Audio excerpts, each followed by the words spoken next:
संयुक्ताक्षर।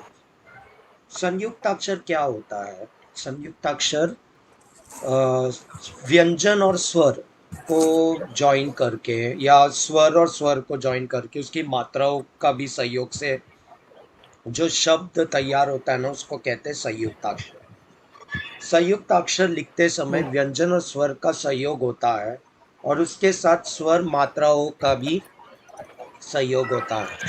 व्यंजन के साथ व्यंजन का भी मेल होता है। इसके लिए उच्चारण पर विशेष ध्यान दिया जाता है, जैसे कि प्याव, प्याज, चप्पल, सप्ताह, बच्चा, कच्चा, अच्छा, मच्छर, सभ्यता। You can see there is a joining, linking है। भ य से जुड़ा है, यहाँ पे च चा से जुड़ा है, यहाँ पे च चा से जुड़ा है, यहाँ पे प या से Yes. जुड़ा है, प ता से जुड़ा है। फिर यहाँ पे घ जो है न से जुड़ा है। फिर यहाँ पे घ जो है य र से जुड़ा है। और ओके, फिर यहाँ पे ब बा से जुड़ा है। फिर गुब्बारा ब बा से जुड़ा है। फिर यहाँ पे ब या से जुड़ा है, ब या से जुड़ा है। ओके, ये सब कुछ। तो इसको Yes. कहते हैं संयुक्ताक्षर। संयुक्ताक्षर का मतलब है कि अक्षर जुड़े रहते हैं एक दूसरे से। ओके, सो Yes. इसमें व्यंजन स्वर भी जुड़े हो सकते हैं, या स्वर स्वर भी, या कोई मात्रा लगाकर भी जुड़े रह सकते हैं, ऐसा है इसके words. Understood? So this is Yes. one grammar. Now next grammar that we are going to learn is the next grammar that we are going to learn is संबंध सूचक अव्यय। ये अव्यय के प्रकार हैं। अभी तुम्हारे जो स्निपेट्स है थोड़ा ऑर्डर में नहीं था, तो जिस ऑर्डर में लिया है वो ऑर्डर के हिसाब से मैं बता के दूंगा। संबंध Yes. सूचक अव्यय वो है जो संबंध बता। अव्यय क्या होता है? अव्यय वो है जो हम लोग बोलते हैं ना, लाइक एडवर्ब, प्रेपोजिशन, कंजंक्शन, ये सब आते हैं Yes. अव्यय में। तो संबंध सूचक अव्यय क्या होता है मालूम है? प्रेपोजिशन होता है। हिंदी में उसको, इंग्लिश में उसको प्रेपोजिशन बोलते हैं। जैसे कि वी से in English in, on, over, under, ऐसे वर्ड्स है, वो सब हम लोग प्रेपोजिशन में डाल देते हैं। वैसे हिंदी में भी लिंक वर्ड्स होता है ना, वो सब प्रेपोजिशन में आता है। जैसे कि के बिना, के लिए, के साथ, के पीछे, के और आदि, ऐसे वर्ड्स होता है ना, उसको कहते हैं संबंध सूचक अव्यय। अभी देखो यहाँ पे स्थान सूचक में के आगे, के नीचे, के पास, के ऊपर आदि।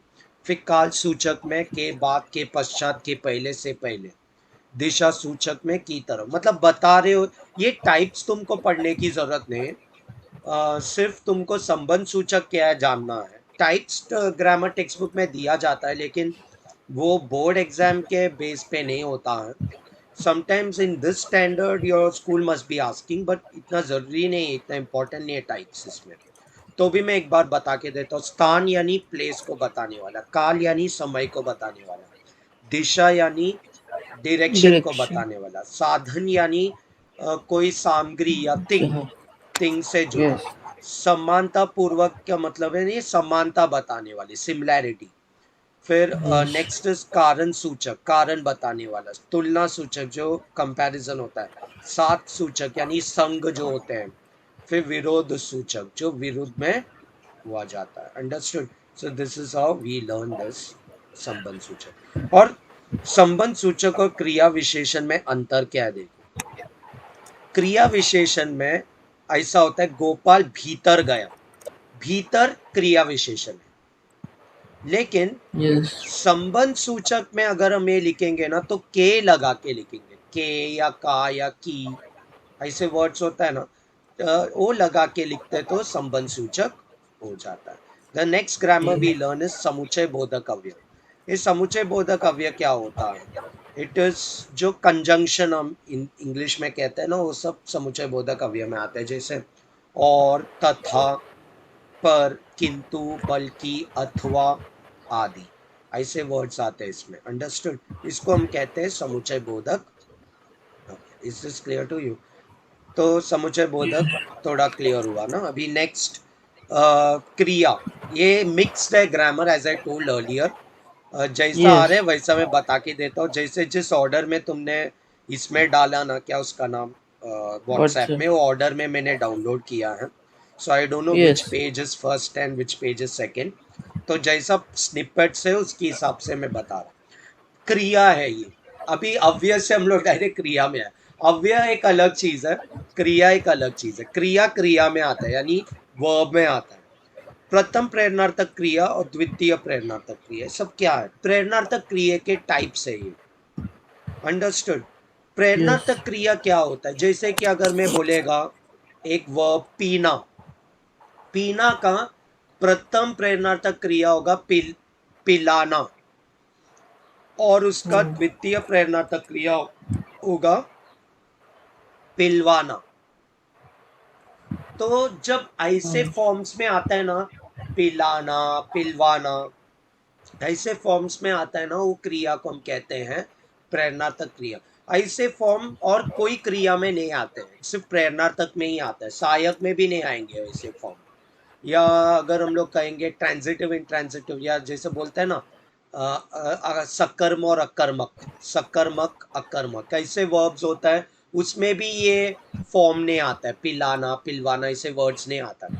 पिलाना पिलवाना जैसा वर्ड्स जो आता है, इट कम्स इन प्रेरणार्थक क्रिया। तो प्रथम प्रेरणार्थक क्रिया ऐसा होता है, माँ ने दादाजी को पानी पिलाया, तो इसका होगा प्रथम प्रेरणार्थक क्रिया। फिर नेक्स्ट द्वितीय प्रेरणार्थक क्रिया, ये कैसा होता है? माँ ने नौकरानी से दादाजी को पानी पिलवाया, द्वितीय प्रेरणार्थक क्रिया है, अंडरस्टूड। तो प्रेरणार्थक क्रिया यस कैसा बनाना है सब तुमने देखा ना। देखो इधर कुछ नियमें है, बहुत सिंपल है। जागना होगा मूल क्रिया, तो उसके प्रथम प्रेरणार्थक होगा जगाना, इसका द्वितीय प्रेरणार्थक क्रिया होगा जगवाना। चलो मैं तुमको एक ये दे रहा हूँ, खाना, इसका बता सकते प्रथम और द्वितीय, एक एग्जाम्पल दिया मैंने, can you answer okay it? खाना खवाना नहीं खिलवाना नहीं नहीं, नो रॉन्ग। खाना खिलाना, खिलाना बोलता है ना, अच्छा मैंने हाँ खाना खिलाया ऐसा बोलते हैं ना, तो खिलाना। और उसका द्वितीय है खिलवाना। अभी मैं और एक पूछता हूँ, पीना। यस पीना पिलाना पिलवाना ओके, मैं और एक पूछता हूँ, दौड़ना, दौड़ना।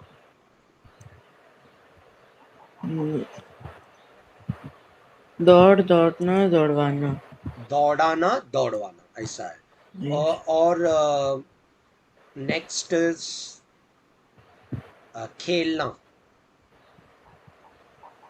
खिलाना खिलवाना देखा, अभी खाना का भी खिलाना खिलवाना है, खेलना का भी खिलाना खिलवाना, कभी कभी सेम सेम भी आएगा, इसमें कंफ्यूजन हो सकता है, लेकिन अगर हिंदी में हम लोग की कमांड अच्छी होगी ना, तो फिर इसमें कंफ्यूजन नहीं होगा।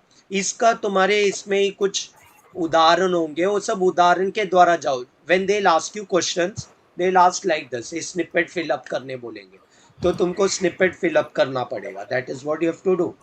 तो यस मैं एक और पूछता हूँ, बैठना। बैठना बिठाना बिठवाना यस, तो तुम प्रेरणार्थक क्रिया सीख लिया। तो प्रेरणार्थक क्रिया इस रूप में आता है, तीन फॉर्म्स में। जो मूल क्रिया होता है उसके दो फॉर्म में हम कन्वर्ट करते हैं, वो है प्रेरणार्थक क्रिया के टाइप्स, अंडरस्टूड। अभी नेक्स्ट इधर कुछ वो व्यंजन अभी जो हम लोग कर रहे थे ना, उससे रिलेटेड यस ग्रामर आ गया है, मतलब वो संयुक्ताक्षर। ओके, तो उसका यस टाइप से अभी टाइप्स में थर्ड टाइप में आ गए हम लोग, अतिरिक्त व्यंजन। अतिरिक्त व्यंजन क्या होता है मालूम है? हिंदी भाषा में ड ढ वर्णों का उपयोग होता है। ड ढ के नीचे बिंदु, जिसको हम हिंदी में बोलते हैं नुक्ता, लगाने से ड ढ बनते हैं, इन्हें अतिरिक्त व्यंजन कहते हैं। ड ढ अतिरिक्त व्यंजन होते हैं। तो अतिरिक्त व्यंजन का जैसा आता है ना, जैसे जैसे ये लेटर्स के नीचे स्टॉप होता है। जब हम लोग व्यंजन पढ़े ना, तो हम लोग हिंदी व्यंजन पढ़े, तो तुमने नोटिस किया रहेगा बट छोटे स्टैंडर्ड में, कि ड लिखता है ना उसके नीचे एक डॉट होता है, ढ लिखते हैं उसके नीचे एक डॉट होता है, ज लिखते हैं उसके नीचे एक डॉट होता है, फ लिखते हैं उसके नीचे एक डॉट होता है। तो डॉट वाला यस जो व्यंजन लगा के हम जो वर्ड्स तैयार करते हैं ना, that is known as Yes. अतिरिक्त व्यंजन। नेक्स्ट इज अनुस्वार। तुम लोग को पता है डॉट बोलता है ना, मैं हिंदी में या मराठी में बोलता है, देखो गंगा के ऊपर ग के ऊपर एक डॉट है, वो डॉट होने के कारण हम लोग गंगा न न का उच्चारण करते हैं। जो तो न का उच्चारण करने वाला वो मात्रा को हम कहते हैं, वो नाक के ध्वनि से हम लोग कैसे बोलते हैं, गंगा गंगा। हाँ, न न जो हमारे नाक से आते हैं न का उच्चारण, तो नाक से जो ध्वनि निकलता है उच्चारण करने पर उसको कहते हैं अनुस्वार। फिर एक और Yes. है जो चंद्र बिंदु बोलते हैं हम लोग हिंदी में, उसको ग्रामेटिकल लैंग्वेज में क्या बोलता है मालूम है, अनुनासिक। इसको अनुनासिक क्यों बोलता है मालूम है, कि इसका उच्चारण करते वक्त जैसे मैं बोलता है अंगूठी, उंगलियां, Yes. या देखो न नासिकता हो रहा है, नासिक से ये उच्चारण होता है। डोंट गेट कंफ्यूज विद अनुस्वार एंड अनुनासिक। अनुस्वार में सिर्फ एक बिंदु होता है और अनुनासिक में Yes. एक चंद्र और बिंदु होता Yes. है। फिर नेक्स्ट इज Yes. नेक्स्ट वाला इज विवृत आ। ये क्या होता है, अर्धचंद्र बोलते हैं इसको। अर्धचंद्र मतलब ये इसके ऊपर एज यू कैन सी सम ऐसा, can you see something like this, Yes. चंद्र के जैसे Yes. आधा चंद्र, इसको कहते हैं विवृत आ। Yes. इसको विवृत आ कहते हैं। जैसे किस में रहता है मोस्टली, हम लोग कोई बोरोड वर्ड्स लेते हैं ना अंग्रेजी भाषा से, जैसे डॉक्टर, Yes. हॉकी, उसमें सब होता है, तो इसको विवृत आ बोलते हैं। फिर नेक्स्ट इज नुक्ता। Okay. नुक्ता क्या होता है मालूम है, नुक्ता और ये थोड़ा सेम है, लेकिन ये जो हम लोग अतिरिक्त किया ना, ये थोड़ा सेम होता है। जैसे कि देखो, ये अतिरिक्त व्यंजन में ड ढ के नीचे बिंदु लगने हैं, जैसे आगत होता है तो ज फ के ऊपर होता है। अभी नुक्ता क्या होता है मालूम है, जो अरबी भाषा से लिए वर्ड्स जिसके वहां एक बिंदु नजर आता है, एज यू कैन सी। अभी ये ज ने Yes. बोलेंगे, इसको हम लोग ज बोलेंगे, ज, क्योंकि ये इस एक्चुअली हम लोग हिंदी में ज बोलते हैं, ज झ, लेकिन जब हम लोग ये वर्ड कोई वर्ड में होगा लेटर तो हम उसको प्रोनाउंस कैसा करता है, मेज नहीं बोलेंगे हम, मेज, मजहब, कमीज, हम ऐसे ऐसे प्रोनाउंस करते। क्यों ऐसे प्रोनाउंस करते, क्योंकि इट इज टेकन फ्रॉम फारसी यानी उर्दू भाषा है ये। तो उर्दू भाषा होने के कारण Yes. इसमें फुल, उर्दू भाषा हमारी हिंदी में भी है, हिंदी में हम बोरो किए वर्ड्स, इसलिए नुक्ता ग्रामर भी हमको पढ़ना बहुत important. Next, as you seen this semi colon जैसा, कोलन जैसे वर्ड है, नॉट सेमी कोलन, कोलन जैसे होता है, Yes. उसको विसर्ग बोलता है। मोस्टली तुमने देखा रहेगा, था, प्राय, अंतकरण, ऐसे बोलकर आता है ना, दैट इज नोन एज विसर्ग। इसको विसर्ग बोलते हैं। इसके ऊपर एक संधि भी है जिसको बोलते हैं विसर्ग संधि। तुम अगर संधि पढ़ोगे ना हिंदी में, तो तुम एक टाइप पढ़ोगे विसर्ग संधि करके, तो उस दिन याद रखना मैंने क्या कहा, उसमें विसर्ग यूज होता है, इसलिए उसको विसर्ग संधि, विसर्ग ये चीज होता है। नेक्स्ट इज अलंत। जब व्यंजन का उच्चारण स्वर के बिना होता है, स्वर के बिना होता है, तब अक्षर के नीचे तिरछी रेखा लगा जाते हैं, जैसे द्वारा, चंपा, Hmm.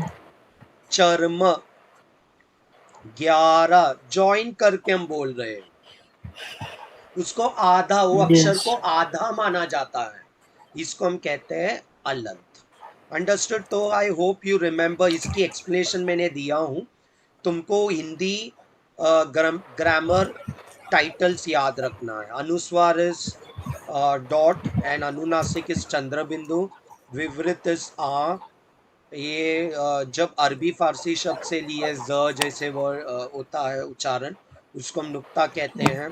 और जो दो फुल स्टॉप वाला होता है उसको विसर्ग कहते हैं। और जो ऐसा क्या बोलते हैं, ऐसा कॉमा की तरह होता है उसको अलंत कहते हैं। तो I hope you Yes. Understood this nicely. Okay, now next let me Yes. Go to the next grammar. Okay, सुन रहे हो ना? ओके, Yes, अभी sir. देखो, प्रेरणार्थक क्रिया का वापस आया, इसमें ज्यादा कुछ नहीं है, फिर भी इसके नीचे, क्योंकि मैं अभी अभी प्रेरणार्थक क्रिया पढ़ाया और उसकी टेबल इधर मिल रहा है हम लोग को। तो मैं उसको थोड़ा तुमको बताता हूँ। देखो ये सीखेगा तो और भी अच्छा रहेगा तुम्हारे लिए। जैसे देखो तोड़ना, तुड़ाना, तुड़वाना। ओके। और देखो Yes. पढ़ना, पढ़ाना, पढ़वाना, ऐसा आता है। तो फेंकना, फिकाना, फिकवाना। समटाइम्स हमको ना ये प्रेरणा तक बहुत अच्छे से नहीं आता है। जैसे फेंकना हमको मालूम नहीं था कि फेंकना का क्या होता है, तो इधर अभी पढ़ने पर पता चल रहा है फिकाना फिकवाना आता है। कभी हमने ऐसे वर्ड सुने नहीं। तो इसका ये Mm. फॉर्मेट ये आना चाहिए। जैसे लेटना, उसका आता है लिटाना, लिटवाना। सीना, सीना यानी स्टिच करना, उसको हम लोग क्या बोलेंगे, सिलाना। मैंने मैंने टेलर से सिलवाया, मैंने अपने कपड़े दर्जी से सिलवाया, ऐसा बोलते हैं। तो सिलाना, सिलवाना, सीना, सीकर आना यानी स्विच स्टिच करके आना, ये Yes. उसका मतलब। अभी नेक्स्ट इज क्रिया विशेषण अव्यय। ये इसको हम इंग्लिश में एडवर्ब बोलता है, and you know this very nicely. इसमें टाइप्स Yes. होते हैं। जैसे हम लोग को adverb, adverb of time, adverb of manner, adverb of place, adverb of reason, ऐसा होता है ना। इसे इसमें भी टाइप्स होता है। इसमें क्रिया विशेषण का स्थानवाचक, स्थान क्या होता है, प्लेस। Yes. कालवाचक, काल क्या होता है, टाइम। रीतिवाचक, Yes. रीतिवाचक, रीति क्या होता है, मैनर। परिणाम, परिणाम क्या होता है, जैसे क्वांटिटी बताते हैं, उसको कहते हैं Yes. परिणाम। तो यहाँ पे देखो इसकी टाइप्स भी दिया है और उसकी एग्जाम्पल्स भी दिया है। बाहर, भीतर, यहाँ, वहाँ, ऊपर, नीचे आदि, ये स्थानवाचक क्रिया विशेषण है। फिर कालवाचक क्रिया विशेषण में जब, कब, पहले, नित्य, प्रतिदिन, हमेशा आदि। फिर रीतिवाचक क्रिया विशेषण में अचानक, अवश्य, शायद, जरूर, सहसा, एकाएक आदि। फिर परिणामवाचक विशेषण में बहुत, थोड़ा, पर्याप्त, केवल, तनिक, काफी आदि। तो Okay. इसको कहते हैं परिणामवाचक Mm. विशेषण। So I hope you understood this very nicely. आ गया ना Yes. गौरव अच्छे से समझ में? Yes, Gaurav you sir. Can see the screen, I hope अच्छे से स्क्रीन Yes. दिख रहा है ना? ओके। अभी देखो, अभी जो हम उधर पढ़ रहे थे ना, उसका भी बाकी भाग इधर आया है। भाषा, भाषा पढ़ रहे थे तभी हमने वो सब, वो संयुक्ताक्षर, फिर वो व्यंजन, फिर वो जो अनुनासिकता, अनुस्वर, वो सब हम अभी पढ़े ना, वो सब भाषा से रिलेटेड होता है। मौखिक भाषा यानी क्या होता है, ओरल लैंग्वेज। Yes. तुमने सुना रहेगा कभी, कभी कहीं लिखे हुए रहता है इसे, मौखिक परीक्षा। मौखिक परीक्षा का मतलब है ओरल टेस्ट। लिखित Yes. परीक्षा यानी रिटन टेस्ट। तो लिखित Yes. भाषा यानी रिटन लैंग्वेज। और जो बोली होता है ना, अभी फॉर एग्जांपल हम जो बोली, जो हमारा एक लिपि होता है भाषा का, उसको हम लोग जैसे उसको समझा जाता है, जैसे उसको समझा जाता है, जैसे कि इधर लिखा है क्षेत्र विशेष में बोली या समझी जाने वाली भाषा को बोली कहते हैं। अंडरस्टूड। फिर जब हम कुछ बोलते हैं तो उसको लिखने के लिए भी हम लिख भी सकते हैं। जो हम बोल रहे हैं उसको लिख सकता है। ऐसा नहीं कि हम लोग जो बोल रहे हैं भाषा, उसका लेखन नहीं है, उसका लेखन है। अभी देखो ये लिखा हुआ चीज मैं पढ़कर तुमको सुना रहा हूँ, तो इसको कहते हैं लिपि। अंडरस्टूड। इसको लिपि कहते हैं, Yes. स्क्रिप्ट भी कहते हैं। Is this clear to? So I hope you understood this very nicely. Any doubt Yes. You have, please ask me. कुछ भी तुमको डाउट होगा ना, मुझसे पूछो। After this class I will tell you certain things. Gaurav, तुमसे मुझे बात करना है, लेकिन अभी मैं ये जरा बोलता हूँ, इसका पढ़ाई करता हूँ, इसका पढ़ाता हूँ मैं, फिर उसके बाद आई कम टू दिस। अभी देखो ये संज्ञा आ गया। यू नो व्हाट इज संज्ञा? संज्ञा संज्ञा abstract is noun. Noun. Understood. संज्ञा के टाइप्स बता सकते हैं। अभी देखो इसमें बाकी दो तो ने तीन ने दिख रहा है, तो मैं वो भी साथ साथ बता के देता हूँ। संज्ञा के टाइप्स हैं व्यक्तिवाचक संज्ञा, Yes. जातिवाचक संज्ञा, भाववाचक संज्ञा, द्रव्यवाचक संज्ञा, Dragon. समूहवाचक संज्ञा। Mm. ये व्यक्तिवाचक संज्ञा क्या होता है? व्यक्तिवाचक संज्ञा इज प्रॉपर नाउन। जैसे तुम्हारा, मेरा नाम, ये सब प्रॉपर नाउन है। जातिवाचक संज्ञा क्या होता है, जहाँ एक जात का बोध होता है, जैसे कि लड़का लड़की, भी लड़कों के जो जात है उसको लड़के बोलेंगे, yes, लड़की का जो जात है उसको लड़की बोलेंगे, कुत्तों के जो जात है उसको कुत्ता कुत्ते बोलेंगे, और जो बिल्ली का yes, होता है उसको बिल्ली बोलेंगे। तो जब जात का बोध होता है तभी भाववाचक संज्ञा बोलते हैं, और जिसका नाप तोल कर सकते हैं उसको द्रव्यवाचक संज्ञा बोलता है, जैसे सोना, दूध, पानी, ये सब नाप तोल कर सकते हैं हम। तो कारण से जिसका नाप भी सकते हैं तौल भी सकते हैं उसको कहते हैं द्रव्यवाचक संज्ञा। फिर समूहवाचक संज्ञा वो है जो समूहों का बोध देता है, जैसे भीड़, yes, अंडरस्टूड, गुच्छा, और सेना, कक्षा, ऐसे वर्ड्स होते हैं ना, वो सब समूहवाचक संज्ञा होते हैं। फिर next grammar we learn is सर्वनाम। सर्वनाम क्या होता है, pronoun, प्रोनाउन, अंडरस्टूड, जहाँ नाउन के जगह पर यूज होता है उसको कहते हैं सर्वनाम। सर्वनाम का भी टाइप्स है, क्या क्या है सर्वनाम के टाइप्स, पुरुषवाचक सर्वनाम, पुरुषवाचक, दैट इज पर्सनल नाउन, जैसे कि हम बोलते हैं ना मैं, हम, तू, तुम, वे, व, ऐसे वर्ड्स होता है ना, वो पुरुषवाचक सर्वनाम में आता है। पुरुषवाचक सर्वनाम में भी 3 प्रकार है, जैसे हम लोग first person, second person, third person बोलते हैं ना, वैसे ही उत्तम पुरुषवाचक yes, सर्वनाम, मध्यम पुरुषवाचक सर्वनाम, अन्य पुरुषवाचक सर्वनाम, ये सब क्या है, सर्वनाम के प्रकार है। सर्वनामों के वचन भी होते हैं, जैसे एक वचन में मैं होता है तो बहुवचन में हम होता है। तो सर्वनाम वचन के आधार पे होता है ये पुरुषवाचक सर्वनाम। नाउ लेट अस लर्न प्रश्नवाचक सर्वनाम। प्रश्नवाचक सर्वनाम क्या होता है, जो क्वेश्चन पूछने के लिए यूज किया जाता है उसको कहते हैं प्रश्नवाचक सर्वनाम। अंडरस्टूड, क्वेश्चन के लिए सर्वनाम, जो यूज होता है उसको कहते हैं प्रश्नवाचक सर्वनाम। ओके, अभी यहाँ पे देखो, ये अभी हमने जो उधर वो पढ़ा था ना अनुनासिकता एंड ऑल, उसकी कंटिन्यूएशन है। स्वर yes, और व्यंजन, स्वर तो तुमको पता है, ये बताने की भी जरूरत है, अ आ ई उ ए ऐ ओ औ अम आ, वो है स्वर। ओके, उसमें अनुस्वार है, अनुनासिकता है, विसर्ग है, आघात स्वर है, ये सब हम उसके साथ भी पढ़ते हैं। ओके, फिर व्यंजन yes, तुमको मालूम है, क ख ग घ न, च छ ज ज न, ट ठ ड ड न, त थ द ध न, प फ भ भ म, य र ल व श, श स ह, फिर त्र न्य, ऐसा वर्ड्स भी हम यूज करते हैं। टोटल ऐसा बताया जा रहा है सब मिलाकर 44 वर्ण है, 11 स्वर और 33 व्यंजन। अंडरस्टूड, ये मिलकर 44। Understood, so I hope you understood this very nicely. yes, okay, एक मिनट,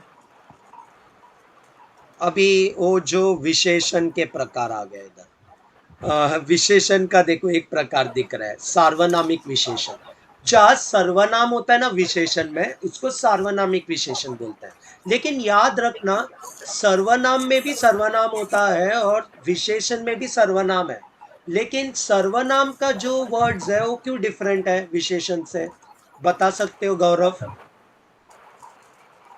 so question नहीं, फिर से बोलोगे, विशेषण क्या होता है गौरव? विशेषण, हम्म,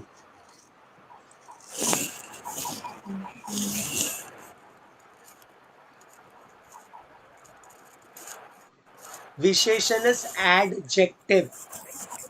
एडजेक्टिव को okay, विशेषण बोलता है। रुको मैं वो थोड़ा वो क्लियर करके देता हूँ। संज्ञा यानी नाउन, सर्वनाम यानी प्रोनाउन, क्रिया यानी वर्ब, विशेषण यानी एडजेक्टिव, क्रिया विशेषण यानी एडवर्ब, समुच्चय बोधक अव्यय यानी कंजंक्शन, संबंध सूचक अव्यय यानी प्रेपोजिशन, विस्मयादि बोधक अव्यय यानी इंटरजेक्शन। ये है इसका ग्रामर। और क्रिया विशेषण अव्यय इज एडवर्ब। तो ये सब है हमारे पार्ट्स ऑफ स्पीच में होने वाले yes, विकारी शब्द बोलते हैं उसको। अंडरस्टूड, तो ये सब तुमको आना चाहिए। तो सार्वनामिक विशेषण यानी प्रोनाउन से रिलेटेड एडजेक्टिव जो है। लेकिन याद रखना इसमें सर्वनाम कहाँ पे आएगा मालूम है? एक नाउन के पहले आएगा। जैसा मेरी माँ, माँ नाउन है, तो माँ के पहले Yes. अगर ये सर्वनाम आया ना तो डोंट पुट दिस इन सर्वनाम, instead put it in adjective, यानी विशेषण में डालो। सुना ना मैंने क्या Yes. बोला? ओके, मेरी Yes. माँ, यह फल। आई फील गौरव कंफ्यूज तो नहीं हुआ? गौरव अगर मैं फास्ट जा रहा हूँ बोल सकते हो। एम आई No, फास्ट? sir. हाँ। No, यह sir. फल, वह पाठशाला। गौरव आज सुनने के बाद अगर तुम प्रैक्टिस नहीं करोगे ना तो तुम भूल जाओगे। First you have to understand the grammar, then you have to practice like maths, then only grammar perfect हो जाओगे हमारा। मेरा घर, ऐसे शब्द, ऐसे वर्ड्स सर्वनाम होते हैं, उसको सार्वनामिक विशेषण बोलते। अभी हम क्रिया पढ़ेंगे। क्रिया क्या होता है? अभी अभी तुमने प्रेरणार्थक क्रिया देखा, वर्ब्स को प्रिय क्रिया बोलता है। अभी तुमको याद होगा जब मैं प्रेरणात्मक क्रिया बता के दे रहा था ना, तब मैं सकर्मक और अकर्मक भी बता के दिया था। यू नो व्हाट इज सकर्मक? सकर्मक इज ट्रांसिटिव वर्ब। और क्या है अकर्मक? इनट्रांसिटिव वर्ब। मुझे एक Intransitive. क्वेश्चन तुमसे पूछना है, do you know what is transitive verb? Transitive.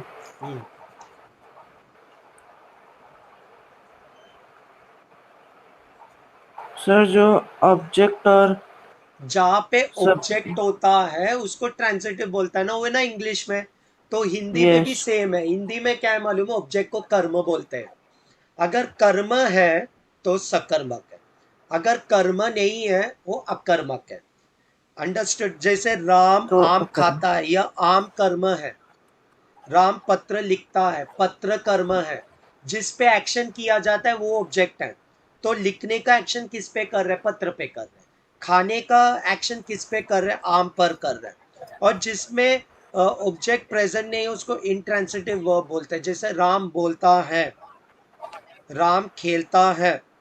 Okay, तो बोलता, खेलता, Yes. ये सब अकर्मक क्रिया है। Then next we learn is संयुक्त क्रिया। क्या है संयुक्त क्रिया? जॉइनिंग वर्ब्स बोलता है ना, उसको संयुक्त क्रिया बोलता है। जैसे चला गया, Yes. अंडरस्टैंड? मुख्य क्रिया के साथ जो आता है ना क्रिया, उसको कहते हैं संयुक्त क्रिया। जैसे चला गया, मुख्य, चला इज मुख्य क्रिया। मुख्य क्रिया के साथ आने वाले क्रिया कौन सा है? गया। गया. तो गया है संयुक्त क्रिया। Yes. तो चला गया, तो गया संयुक्त क्रिया। इधर मार दिया था, बता सकते हो इधर? मार दिया था. तो सर दिया. नहीं, था। ये दोनों को ज्वाइन कर रहा है, हेल्प कर रहा है ये जो है था। तो था इज द संयुक्त क्रिया। और ये संयुक्त क्रिया लिखते वक्त ना we never write one verb alone. हम लोग कैसे लिखेंगे मालूम है? ये दोनों भी हमको अंडरलाइन करना पड़ेगा। अंडरस्टूड? Are you getting? ये दोनों भी अंडरलाइन करना पड़ेगा जब संयुक्त क्रिया लिखते वक्त। पता Yes. चला ना? कंफ्यूज तो नहीं हुआ ना? वो दोनों वर्ब No, करना sir. है, यानी मुख्य क्रिया भी करना है और उसकी साथ जुड़े हुए क्रिया को भी करना है। ओके, तो इधर लिखा है Yes. किसी काम को पूरा करने के लिए मुख्य क्रिया के साथ एक या दो क्रियाएं आती हैं। ओके, इसमें मार दिया था में दिया था भी आएगा, सिर्फ था नहीं आएगा, दिया भी आएगा। ये याद रखो। तो मार दिया था में दिया और था दोनों आएगा। मार को मार के साथ आने वाले दो वर्ब्स है, दिया और था। और इसमें चला के साथ आने वाला है गया, इसलिए ये सबको हम संयुक्त क्रिया कहेंगे। Good. अंडरस्टूड? फिर आगे हम लोग सहायक क्रिया पढ़ेंगे। सहायक क्रिया क्या है? Helping verb. अभी तुमने देखा था ना संयुक्त क्रिया क्या था? जहाँ दो वर्ब्स है जिसमें एक मुख्य क्रिया होता है और दूसरा जो उसके साथ आने वाले क्रिया। सहायक क्रिया भी कुछ ऐसे ही है, लेकिन सहायक क्रिया में क्या हो रहा है मालूम है? वो दूसरा वर्ब पहले वर्ब को हेल्प कर रहा है। अभी फॉर एग्जाम्पल अगर मैं इधर लिखता राधा ने गीत गाया, तो ये लॉजिक तो बनेंगे, लेकिन मैं अगर राधा ने गीत गाया था लिखेगा ना, तो था क्या कर रहा है, गाया को हेल्प कर रहा है, और गाया की कर टेंस टेंस समझाने में हम लोग को बहुत हेल्पफुल हो रहा है। तो जब हेल्प करते हैं एक वर्ब दूसरे वर्ब को, हम कहते हैं सहायक क्रिया। क्रिया। जैसे गीत गाया था में था है सहायक क्रिया। Always take the second verb, don't take the first verb as सहायक क्रिया। Are you getting? तो सेकेंड वर्ब लेना यस। जाएगा। तो ये है क्रिया। नाउ नेक्स्ट इज प्रेरणा तक तो मैं अभी बता के दिया, so I hope you know this. Now next is parts of speech. अभी मैं नाउन जो बोला ना वो ही है। नाउन का मैं यस। टाइप्स तुमको अभी अभी बता के दिया। याद रखना विकारी और अविकारी क्या होता है। विकारी शब्द यानी संज्ञा, सर्वनाम, विशेषण और क्रिया। और अविकारी शब्द क्या होता है, क्रिया, विशेषण, अव्यय, संबंध सूचक अव्यय। सब अव्यय जो आता है ना वो अविकारी में आता है। और जो विकारी होता है ना, इसलिए उसको उसमें संज्ञा, सर्वनाम, विशेषण आता है। क्यों उसको विकारी शब्द कहते हैं? क्योंकि लिंग, वचन और कारक के कारण जो परिवर्तन इसमें हो सकता है, इसलिए इसको विकारी बोलता है।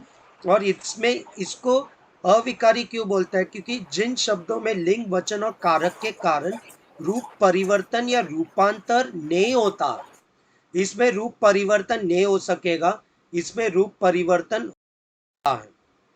तो रूप परिवर्तन होने वाले को हम विकारी शब्द कहते हैं, और रूप परिवर्तन नहीं होने वाले को हम अविकारी शब्द बोलते हैं। अविकारी से वर्ड अव्यय आया है, तो तुम अव्यय से याद रखो, अव्यय यानी अविकारी। अंडरस्टूड? तो अव्यय शब्द जैसा आता है ना, उसको अविकारी शब्द कहते हैं। Are you getting? तो विकारी शब्द का मैं अभी अभी तुमको ये दोनों भी बताया, यस। जातिवाचक, संज्ञा, व्यक्तिवाचक, ये सब मैंने तुमको बता के दिया था स्टार्टिंग में। ठीक है, नेक्स्ट। यस। ओके, हाँ, ये चंद्र बिंदु का है जो अभी हम लोग ने किया था, चंद्र बिंदु। और यस। अनुनासिकता और अनुस्वर उसका है, और विसर्ग है, ये जो है सेकेंड वाला विसर्ग है। अभी हम पंचमाक्षर में जाएंगे। पंचमाक्षर क्या होता है? हिंदी वर्णमाला में वर्णों के 5 वर्ग आते हैं, उसको कहते हैं पंचमाक्षर। वो पंच। 5 वर्ग देखो इधर दिया है। अंडरस्टूड? पहला है क वर्ग, च वर्ग, ट वर्ग, त वर्ग, प वर्ग। अंडरस्टूड? इनमें से प्रत्येक यस। वर्ग में 5-5 अक्षर आते हैं। इन वर्गों में क्रमश पंचम अक्षर है, ऐसा ड, न, न, न, म। ये पंचमाक्षर कहते हैं। पंचमाक्षर अनुनासिकता होता है। अनुनासिकता मतलब इसका प्रोनाउंसिएशन कभी भी हम लोग मुंह से नहीं करेंगे, नाक से करेंगे। Okay.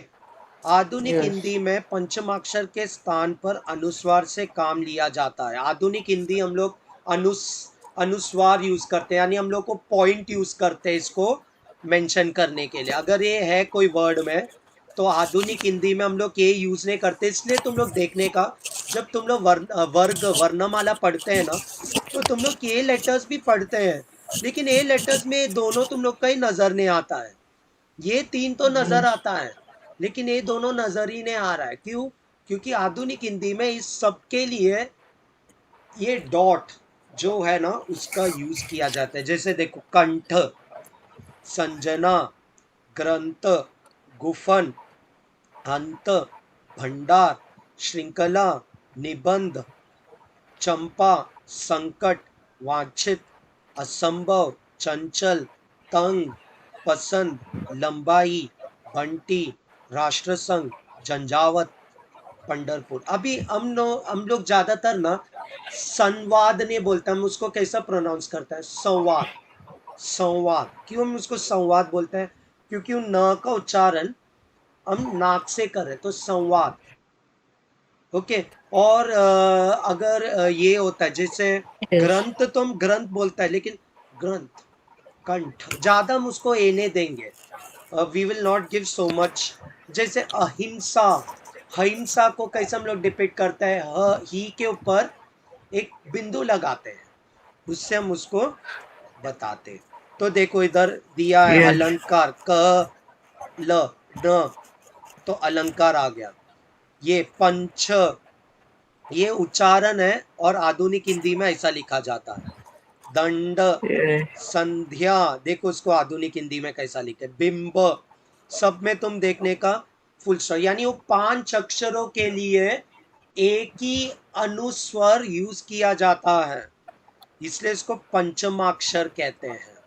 Understood? Are you getting? So I hope Yes. You understood this very nicely. Okay, I feel we have finished now, और भी है।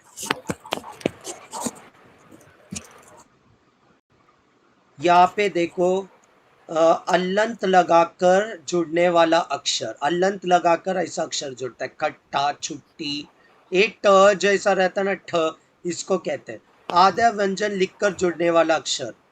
ओके, फिर र, रेफ बोलता है इसको, र का उच्चारण करने का अक्षर। देखो इधर ऊपर ऐसा एक पूछ की तरह होता है ना, र, उसको हम लोग रेफ बोलते हैं।